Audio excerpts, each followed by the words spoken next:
എല്ലാവർക്കും നമ്മുടെ ഒരു പുതിയ വീഡിയോയിലോട്ട് സ്വാഗതം. അപ്പോൾ ഇന്നത്തെ നമ്മുടെ റെസിപ്പി എന്ന് പറയുന്നത് ഗോതമ്പ് പൊടി വെച്ചിട്ട് വൈകുന്നേരങ്ങളിലെ ചായയുടെ കൂടെയൊക്കെ നമുക്ക് എളുപ്പത്തിൽ റെഡിയാക്കി എടുക്കാൻ പറ്റിയ ഒരു അടിപൊളി സ്നാക്കാണ് കേട്ടോ. എല്ലാവർക്കും ഉണ്ടാക്കാൻ പറ്റുന്ന രീതിയിൽ തന്നെയാണ് നമ്മൾ ഈ ഒരു സ്നാക്ക് റെഡിയാക്കി എടുക്കാൻ വേണ്ടിയിട്ട് പോകുന്നത്. അപ്പോൾ വീഡിയോ കണ്ടു നോക്കിയിട്ട് ഇഷ്ടപ്പെട്ടാൽ ഉറപ്പായിട്ടും സബ്സ്ക്രൈബും ലൈക്കും ഒക്കെ ചെയ്യും കേട്ടോ. അപ്പോൾ നമുക്ക് വേഗം തന്നെ ഈ ഒരു സ്നാക്ക് എങ്ങനെയാണ് ഉണ്ടാക്കുന്നതെന്ന് കണ്ടു നോക്കാം. ഈ ഒരു സ്നാക്ക് റെഡിയാക്കി എടുക്കാൻ വേണ്ടിയിട്ട് ഇതുപോലുള്ളൊരു പാനിൽ ഒരു 2 ടേബിൾ സ്പൂൺ അളവിൽ വെളിച്ചെണ്ണയോ അല്ലാന്നുണ്ടെങ്കിൽ 2 ടേബിൾ സ്പൂൺ അളവിൽ ഓയിലോ ചേർത്ത് കൊടുക്കാം കേട്ടോ. നമ്മൾ ചേർത്ത് കൊടുത്തിട്ടുള്ള ഓയിലോ വെളിച്ചെണ്ണയോ നന്നായിട്ടൊന്ന് ചൂടായിട്ട് വരുന്ന സമയത്ത് ഇതിലോട്ട് ഒരു വലിയ സവാള ചെറുതായിട്ട് കട്ട് ചെയ്ത് നമുക്ക് ചേർത്ത് കൊടുക്കാം. ഈ ഒരു സവാളയുടെ കൂടെ തന്നെ നമ്മുടെ എരിവിന് ആവശ്യമായിട്ടുള്ള പച്ചമുളക്, ഞാനിപ്പോൾ 2 പച്ചമുളകാണ് എടുത്തിട്ടുള്ളത്. നിങ്ങളുടെ എരിവിനനുസരിച്ചിട്ട് എടുക്കാം കേട്ടോ. അതിപ്പോൾ ഞാൻ റൗണ്ടായിട്ട് കട്ട് ചെയ്തിട്ട് ഇതിൻ്റെ കൂടെ അങ്ങ് ചേർത്ത് കൊടുക്കുകയാണ്. നമ്മൾ ചേർത്ത് കൊടുത്തിട്ടുള്ള സവാളയുടെ കളർ ഒന്ന് മാറി വരുന്ന സമയത്ത് ഇനി നമ്മൾ ഇതിലോട്ട് ചേർത്ത് കൊടുക്കാൻ വേണ്ടിയിട്ട് പോകുന്നത് 2 അല്ലി വെളുത്തുള്ളി ചെറുതായിട്ട് കട്ട് ചെയ്ത്, അതേപോലെ ചെറിയൊരു പീസ് ഇഞ്ചി ചെറുതായിട്ട് കട്ട് ചെയ്ത് കേട്ടോ. അതും കൂടി നമുക്ക് ഇതിലോട്ട് അങ്ങ് ഇട്ട് കൊടുത്തിട്ട് നന്നായിട്ടൊന്ന് വഴറ്റിയെടുക്കാം. ഇതിൻ്റെയൊക്കെ ആ ഒരു വെളുത്തുള്ളിയുടെയൊക്കെ പച്ചമണം നന്നായിട്ടൊന്ന് മാറിക്കോട്ടെ. അതുവരെ മീഡിയം ഫ്ലെയിമിൽ വെച്ചിട്ട് നന്നായിട്ട് നമുക്കൊന്ന് വഴറ്റിയിട്ടെടുക്കാം. ഇഞ്ചി വെളുത്തുള്ളിയുടെയൊക്കെ ആ ഒരു പച്ചമണം നന്നായിട്ടങ്ങ് മാറിക്കഴിഞ്ഞാൽ ഒരു മീഡിയം സൈസുള്ള തക്കാളി ചെറുതായിട്ട് കട്ട് ചെയ്തും കൂടി നമുക്കിതിലോട്ട് ചേർത്ത് കൊടുക്കാം. ഒരുപാട് പുളിയുള്ള തക്കാളി ആണെന്നുണ്ടെങ്കിൽ ഒരു തക്കാളി മുഴുവനായിട്ട് എടുക്കണ്ട, പകുതി തക്കാളി മാത്രം എടുത്താൽ മതി. എൻ്റെ ഇപ്പോൾ അത്യാവശ്യം പുളി കുറവുള്ള തക്കാളിയാണ് കേട്ടോ. അതുകൊണ്ട് ഒരു മുഴുവൻ തക്കാളി ഇതിൽ ഞാൻ ഇട്ട് കൊടുക്കുന്നുണ്ട്. അത് ചെറുതായിട്ട് കട്ട് ചെയ്തിട്ട് ഇട്ട് കൊടുക്കാം കേട്ടോ. ഇനി ഈ ഒരു തക്കാളിയുടെ കൂടെ തന്നെ നമ്മുടെ മസാലയ്ക്ക് നല്ലൊരു ഫ്ലേവർ ഉണ്ടാകാൻ വേണ്ടിയിട്ട് കുറച്ച് മല്ലിയില ചെറുതായിട്ട് കട്ട് ചെയ്തിട്ടും കൂടി ഞാൻ ചേർത്ത് കൊടുക്കുന്നുണ്ട്.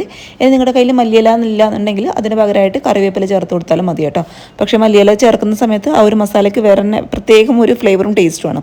അതുകൊണ്ട് മല്ലിയില ഉള്ളവർ മല്ലിയില തന്നെ ചേർക്കുക കേട്ടോ. ഇനി നമുക്കിതിലോട്ട് മസാല പൊടികൾ ചേർത്ത് കൊടുക്കാം കേട്ടോ. അപ്പോൾ അതിനായിട്ട് ഒരു 1/2 ടീസ്പൂൺ അളവിൽ മഞ്ഞൾപ്പൊടി ഞാൻ ഇട്ട് കൊടുത്തിട്ടുണ്ട്. അതേപോലെ ഒരു 1/2 ടീസ്പൂൺ അളവിൽ നല്ല എരിവുള്ള മുളക് പൊടിയാണ് കേട്ടോ ഞാൻ ഇട്ട് കൊടുക്കുന്നത്. പിന്നെ ഒരു 1/2 ടീസ്പൂൺ അളവിൽ കുരുമുളക് പൊടി നമുക്ക് ഇട്ട് കൊടുക്കാം. അതേപോലെ തന്നെ ഒരു 3/4 ടീസ്പൂൺ അളവിൽ ചിക്കൻ മസാലയും കൂടി നമുക്ക് ചേർത്ത് കൊടുക്കാം. ഇനി ഇതെല്ലാം കൂടി നമുക്ക് നന്നായിട്ട് ഒന്ന് വഴറ്റിയിട്ടെടുക്കാം. ഈ ഒരു സമയത്ത് തന്നെ ഈ ഒരു മസാലയ്ക്ക് ആവശ്യമായിട്ടുള്ള ഉപ്പും കൂടി ഞാൻ ഇട്ട് കൊടുക്കുന്നുണ്ട് കേട്ടോ. എന്നിട്ട് നന്നായിട്ട് ഒരു മീഡിയം ഫ്ലെയിമിൽ വെച്ചിട്ട് പൊടികളുടെ പച്ചമണം മാറുന്നവരെ നന്നായിട്ടൊന്ന് വഴറ്റിയിട്ടെടുക്കാം. പൊടികളുടെ പച്ചമണം നന്നായിട്ടൊന്ന് മാറിക്കഴിഞ്ഞാൽ ഇനി നമ്മൾ ഇതിലോട്ട് ചേർത്ത് കൊടുക്കാൻ വേണ്ടിയിട്ട് പോകുന്നത് ഗോതമ്പ് പൊടിയാണ് കേട്ടോ. ഇതുപോലുള്ള ഒരു ഗ്ലാസ്സിൽ ഒരു 3/4 ഗ്ലാസ്സോളം അളവിൽ വരുന്ന ഗോതമ്പ് പൊടിയാണ് ഞാൻ എടുത്തിട്ടുള്ളത്. ഗോതമ്പ് പൊടി എല്ലാം കൂടി ഒരുമിച്ച് ഇട്ട് കൊടുക്കാതെ ഇതുപോലെ കുറച്ചായിട്ട് ഇട്ട് കൊടുത്തിട്ട് ഒന്ന് മിക്സ് ചെയ്തിട്ട് എടുക്കാം കേട്ടോ. ആ ഒരു ഗോതമ്പ് പൊടിയുടെ പച്ചമണോ ആ ഒരു പച്ച ടേസ്റ്റോ ഒന്ന് മാറിക്കിട്ടണം. അതിനാണ് ഈ ഒരു രീതിയിലൊന്ന് വറുത്തെടുക്കുന്നത്. പിന്നെ പൊടി വറുത്തെടുക്കുന്ന സമയത്ത് സ്റ്റൗ ഒന്ന് തീ എന്ന് പറയുന്നത് ഒരു മീഡിയം ടു ലോ ഫ്ലെയിമിൽ വെച്ചിട്ട് വറുത്തെടുക്കുക. ഒരുപാട് ഹൈയിലായി കഴിഞ്ഞാൽ ഇത് പെട്ടെന്ന് അങ്ങോട്ട് കരിഞ്ഞു പോകും കേട്ടോ. അതുകൊണ്ട് ഒരു ലോ ടു മീഡിയം ഫ്ലെയിമിൽ വെച്ചിട്ട് പതുക്കി ഒന്ന് വറുത്തെടുത്താൽ മാത്രം മതി. ഒരു 5 മിനിറ്റൊക്കെ മീഡിയം ഫ്ലെയിമിൽ വെച്ചിട്ട് ആ ഒരു പൊടി ഒന്ന് വറുത്തെടുത്തെന്ന് കഴിഞ്ഞാൽ പിന്നെ നമുക്കിത് കുഴച്ചെടുക്കാൻ പാകത്തിന് വേണ്ടിയിട്ട് ഞാൻ മറ്റൊരു പാത്രത്തിലോട്ട് മാറ്റി കൊടുത്തിട്ടുണ്ട്. ആ ഒരു പൊടിയുടെ ചൂടൊക്കെ അത്യാവശ്യം ഒന്ന് മാറി കിട്ടിക്കോട്ടെ കേട്ടോ. എങ്കിലും നമുക്ക് കൈ വെച്ചിട്ട് നന്നായിട്ടൊന്ന് കുഴച്ചെടുക്കാൻ വേണ്ടി പറ്റുള്ളൂ. ഇനി ഇതിലോട്ട് കുറച്ചായിട്ട് വെള്ളം ഒഴിച്ചു കൊടുത്തിട്ട് നമ്മൾ ഏകദേശം ചപ്പാത്തി മാവിനൊക്കെ കുഴച്ചെടുക്കുമല്ലോ, ആ ഒരു രീതിയിൽ കുറച്ചായിട്ട് വെള്ളം ഒഴിച്ചിട്ട് നന്നായിട്ടൊന്ന് കുഴച്ചെടുക്കാം കേട്ടോ. പിന്നെ നമ്മൾ കുഴച്ചെടുക്കുന്ന സമയത്ത് കയ്യിൽ ഒട്ടിപ്പിടിക്കണമെന്നുണ്ടെങ്കിൽ കയ്യിൽ കുറച്ച് ഓയിലോ അല്ലാന്നുണ്ടെങ്കിൽ വെളിച്ചെണ്ണയോ തടവി കൊടുത്തിട്ട് നല്ല സോഫ്റ്റായിട്ട് ഇതുപോലുള്ളൊരു പാത്രത്തിലോ അല്ലാന്നുണ്ടെങ്കിൽ ഒരു നീറ്റായിട്ട് കൗണ്ടർ ടോപ്പിലോ വെച്ചിട്ട് കുഴച്ചെടുത്താൽ മാത്രം മതി കേട്ടോ. അപ്പോൾ ഇത് ഈ ഒരു രീതിയിൽ ഞാൻ നന്നായിട്ടൊന്ന് കുഴച്ചെടുത്തിട്ടുണ്ട്. ഇനി ഇത് നമുക്ക് റെസ്റ്റ് ചെയ്യാൻ വെക്കേണ്ട ആവശ്യമൊന്നുമില്ല. ഇപ്പോൾ തന്നെ നമുക്ക് എണ്ണയിലിട്ടിട്ട് ഫ്രൈ ചെയ്തെടുക്കാവുന്നതേ ഉള്ളൂ കേട്ടോ.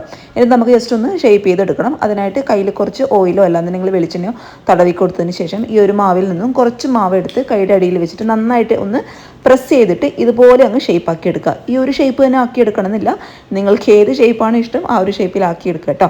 അപ്പോൾ അധികം ഡ്രൈ ആവാതിരിക്കാൻ വേണ്ടിയിട്ട് ശ്രദ്ധിക്കുക. ഡ്രൈ ആയി കഴിഞ്ഞാൽ നമ്മുടെ മാവ് നമ്മൾ ഇതുപോലെ ഷേപ്പ് ചെയ്തെടുക്കുന്ന സമയത്ത് വിള്ളലുണ്ടാവും ഡ്രൈ ആയി കഴിഞ്ഞാൽ. അപ്പോൾ അത് മാത്രം ഒന്ന് ശ്രദ്ധിച്ചാൽ മതി. അപ്പോൾ ഇത് ഈ ഒരു രീതിയിൽ എല്ലാം ഞാനൊന്ന് ഷേപ്പ് ചെയ്ത് എടുത്തിട്ടുണ്ട് കേട്ടോ. ഇനി നമുക്കൊന്നുമില്ല, ചൂടായ എണ്ണയിലിട്ടിട്ട് ഇത് ഫ്രൈ ചെയ്തെടുക്കുക എന്നുള്ളത് മാത്രമേ ഉള്ളൂ. അപ്പോൾ നമുക്ക് വേഗം തന്നെ ഇത് ചൂടായ എണ്ണയിലോട്ട് അങ്ങ് ഇട്ട് കൊടുത്തേ. ഇത് എണ്ണയിലോട്ട് ഇട്ടെടുക്കുന്ന സമയത്ത് തീ എന്ന് പറയുന്നത് ഒരു ലോ ടു മീഡിയം ഫ്ലെയിമിൽ വെച്ചോളൂ കേട്ടോ. ഒരുപാട് ഹൈ ആയി കഴിഞ്ഞാൽ ഇത് പുറമേ ഭാഗം പെട്ടെന്ന് അങ്ങോട്ട് കരിഞ്ഞു പോവുകയും ചെയ്യും, എന്നാൽ ഉള്ളൊട്ടും വെന്തിട്ടും ഉണ്ടാവില്ല. അപ്പോൾ ആ ഒരു കാര്യം, തീയുടെ കാര്യം ഒന്ന് ശ്രദ്ധിച്ചേക്കണേ. തീ എന്ന് പറയുന്നത് ഒരു മീഡിയം ടു ലോ ഫ്ലെയിമിൽ ആ ഒരു റേഞ്ചിൽ മാത്രം വെച്ചാൽ മതി.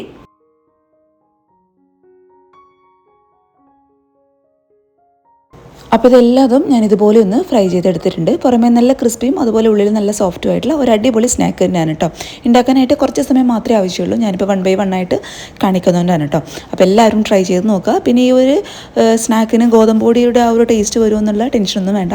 അത് അങ്ങനെയുള്ള യാതൊരു പ്രശ്നങ്ങളൊന്നും ഇല്ല കേട്ടോ. അപ്പോൾ എല്ലാവരും ട്രൈ ചെയ്ത് നോക്കിയിട്ട് ഉറപ്പായിട്ടും അഭിപ്രായങ്ങൾ അറിയിക്കുക. പിന്നെ ഈ ഒരു റെസിപ്പി ഇഷ്ടപ്പെട്ടാൽ ഉറപ്പായിട്ടും വീഡിയോ ഒന്ന് ലൈക്കും കൂടി ചെയ്തിട്ട് സപ്പോർട്ട് ചെയ്തേക്കണേ. അപ്പോൾ നാളെ ഇതിനേക്കാൾ നല്ലൊരു വീഡിയോ ആയിട്ട് കാണും വരെ thank you for watching സിംനാസ് food world. Bye bye.